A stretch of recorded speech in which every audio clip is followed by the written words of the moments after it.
ಭಾರತ ಮತ್ತು ಆಸ್ಟ್ರೇಲಿಯಾ ನಡುವಿನ ಮೂರನೇ ಟೆಸ್ಟ್ ಪಂದ್ಯದ 4ನೇ ದಿನದಾಟ ರಣರೋಚಕ ಹೋರಾಟಕ್ಕೆ ಸಾಕ್ಷಿಯಾಗಿತ್ತು. ಇನ್ನು ಮಳೆ ಬಾಧಿತ ಈ ಪಂದ್ಯದಲ್ಲಿ 51 ರನ್ಗಳೊಂದಿಗೆ ಇನ್ನಿಂಗ್ಸ್ ಆರಂಭಿಸಿದ ಟೀಂ ಇಂಡಿಯಾ 213 ರನ್ ಗಳಿಸುವಷ್ಟರಲ್ಲಿ 9 ವಿಕೆಟ್ ಕಳೆದುಕೊಂಡಿತು. ಅತ್ತ ಆಸ್ಟ್ರೇಲಿಯಾ ತಂಡವು ಮೊದಲ ಇನ್ನಿಂಗ್ಸ್ನಲ್ಲಿ 445 ರನ್ ಗಳಿಸಿದ್ದರಿಂದ ಟೀಂ ಇಂಡಿಯಾ ಫಾಲೋ ಆನ್ ತಪ್ಪಿಸಿಕೊಳ್ಳಲು 246 ರನ್ ಕಲೆ ಹಾಕುವುದು ಅನಿವಾರ್ಯವಾಗಿತ್ತು. ಆದರೆ ಕೊನೆಯ ವಿಕೆಟ್ಗೆ ಜೊತೆಯಾದ ಜಸ್ಪ್ರೀತ್ ಬುಮ್ರಾ ಹಾಗೂ ಆಕಾಶ್ ದೀಪ್ ಎಚ್ಚರಿಕೆಯ ಬ್ಯಾಟಿಂಗ್ ಪ್ರದರ್ಶಿಸಿದರು. ಇನ್ನು ಅತ್ತ ಆಸ್ಟ್ರೇಲಿಯನ್ನರು ಕೊನೆಯ ವಿಕೆಟ್ಗಾಗಿ ಹರಸಾಹಸ ಪಟ್ಟರೆ, ಎತ್ತ ಟೀಂ ಇಂಡಿಯಾ ಫಾಲೋ ಆನ್ ತಪ್ಪಿಸಲು 33 ರನ್ಗಳ ಲೆಕ್ಕಾಚಾರಕ್ಕೆ ಇಳಿದಿತ್ತು.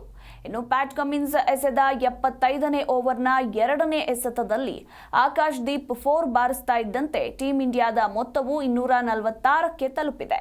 ಎತ್ತ ಭಾರತ ತಂಡವು ಫಾಲೋ ಆನ್ ತಪ್ಪಿಸಿಕೊಳ್ತಾ ಇದ್ದಂತೆ ಡ್ರೆಸ್ಸಿಂಗ್ ರೂಮ್ನಲ್ಲಿ ಭಾರತೀಯರ ಸಂಭ್ರಮ ಮುಗಿಲು ಮುಟ್ಟಿತ್ತು. ಇನ್ನು ಭಾರತ ತಂಡದ ಮೊತ್ತ 246ಕ್ಕೇರ್ತಾ ಇದ್ದಂತೆ ವಿರಾಟ್ ಕೊಹ್ಲಿ ಎದ್ದು ಗೌತಮ್ ಗಂಭೀರ್, ರೋಹಿತ್ ಶರ್ಮಾ ಹಾಗೂ ಅಭಿಷೇಕ್ ನಾಯರ್ ಅವರೊಂದಿಗೆ ಹೈಫೈ ಮಾಡುವ ಮೂಲಕ ಸಂಭ್ರಮಿಸಿದ್ರು. ಜಿ ಕನ್ನಡ ನ್ಯೂಸ್ ಈಗ ನಿಮ್ಮ ಮನೆಯಲ್ಲೇ ನೋಡಿ. ಎಲ್ಲ ಕೇಬಲ್ಗಳಲ್ಲಿ ಈಗ ಲಭ್ಯ.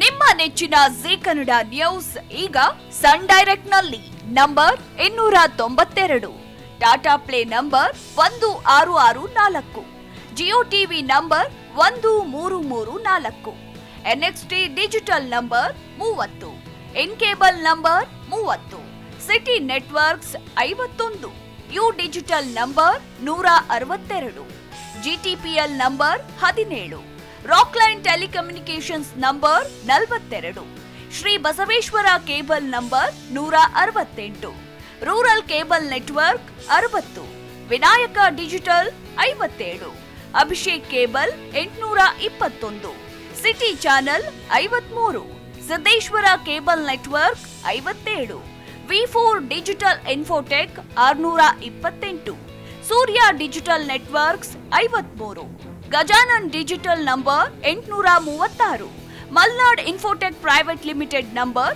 56, metrocast number 830, victory digital number 167ರಲ್ಲಿ ನೋಡಿ ಆನಂದಿಸಿ.